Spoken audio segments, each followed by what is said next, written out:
Papasalamat ko lang po. Thank you. Sir, tingnan mo to.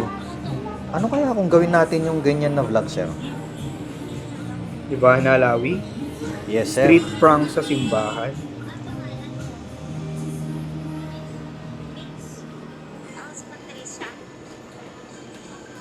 Magpapanggap ako na magbebenta ng sampagita. Tapos Tama, sir. maghahanap tayo ng bibili. Yes, sir.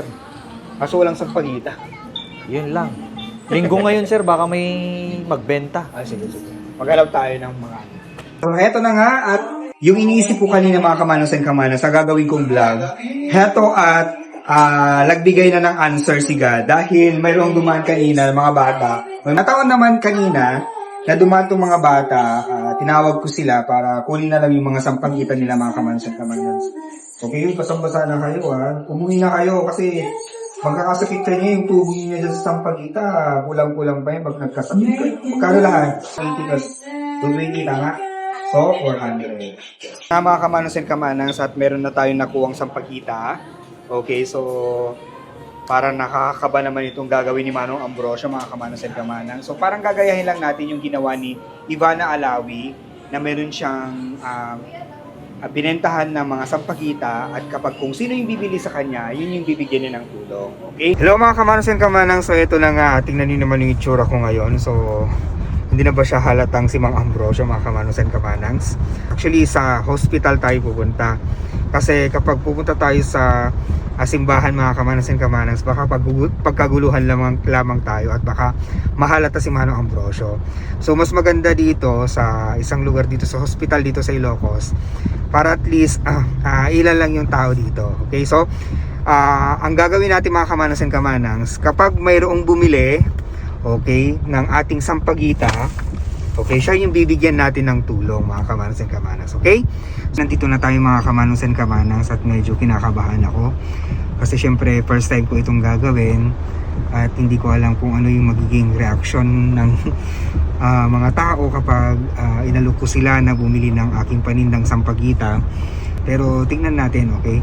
So tara na mga kamanos and kamanas. Tatawa nakakita niyo yan.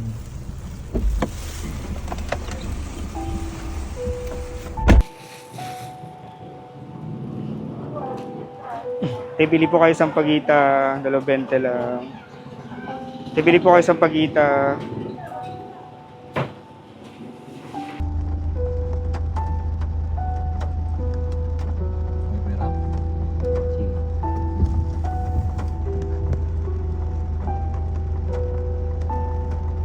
May saiklatan naman.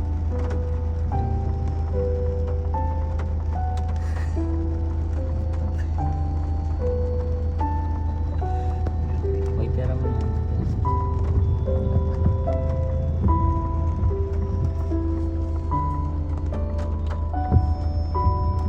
Lo ate, bili ka ng sampagita. Dalawang 20 lang. Oo. Sige na ate kasi wala pa akong napanindahan eh. Ilan ate? Apat. 2, 3, 4. So ate. Bale, 80 pesos ate. Wala akong barya. Ha? Ako din wala akong barya eh. 5 na lang ate para 100. Sige na ate. 5 na lang. Ay hindi. Hindi pala no. Magkano ba? Yan. 100 na lang. Yan, 100 na lang lahat ate. Okay lang? Okay lang? Sigurado ka? Wala kasi akong panukli ate eh. Thank you ate ha. Ha? Wala kang barya? Sige ate. Thank you ate ha.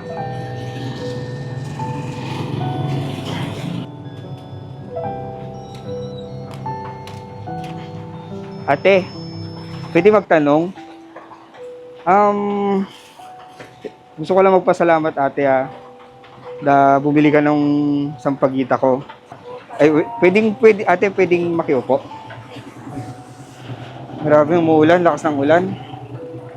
Ate, thank you pala sa Anong ginagawa mo dito? Yung sa loob ng asawa ko. Bakit?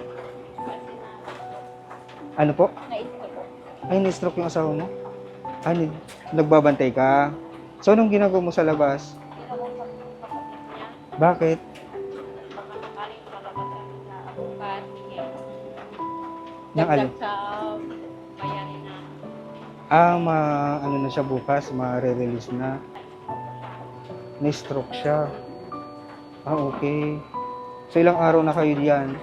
Mahigit na po. Isang linggo na kayo? So, nandito kayo sa labas para kontakin yung kapatid mo. Kasi umulan, may nakita yung sa loob. May na-signal sa loob. So, nagpadala na yung kapatid mo. Hindi pa nagre-reply sir. Hindi pa nagre-reply. Basta Eh, nag-reply. magpapadala siya ng pera? Hindi ko pa alam. Kung magpapadala? Eh, bakit ka pa bumili ng sampagita? Eh, kung sabi mo, kailangan mo ng pera. Ilagay ko sa Saan sa natin? altar dyan sa loob sa chapel. Ay, lalagay mo sa chapel. Oo, Sunday ngayon eh. Ano ate, unang-una ate, gusto ko magpasalamat dahil binili mo yung sampagita ko. Dami kong pinagbentahan dyan kanina.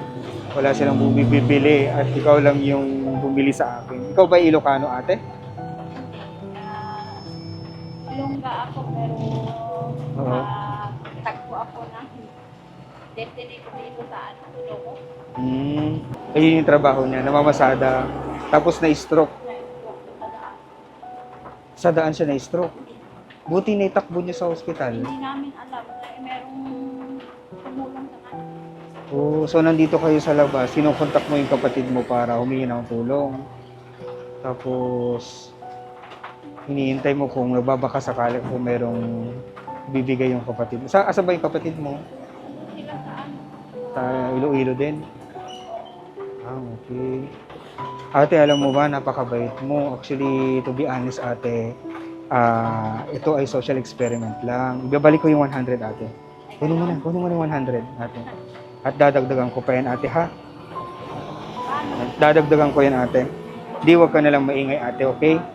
Ate, tanggapin mo ito. 1, 2, 3, 5, 6, 7, 8, 9, 10,000. Ate, 10,000. Nakakaya. Hindi kunin mo na ate, para sa iyo yan. Dahil naghahanap pa sa ako ng kumbaga bibili ng aking sampagita at nung kapalit nun. Okay lang yun. Sana makalabas na kayo ate. At sana makatulong yung binigay ni Mang Ambrosio para sa iyo, okay? Alam ko na binigay ako dito ni Panginoon. Napunta ako dito ng Panginoon para at least magtagpo tayo ate. Okay? God bless you ate. Ha? Sige ate. Kaya, Ay, sige. salamat ko lang po. Thank you. Sana makatulong yan sa asawa mo ate. Ha? Okay, sige ate. Maraming tulong talaga. Mm-mm. Maraming salamat. Okay ate. Marami pa kayo. Mm-mm. Thank you rin ate. Okay, God bless you and God bless to your husband. Okay? Sige, una na ako ate ha. Bye-bye. Bye-bye. Sige.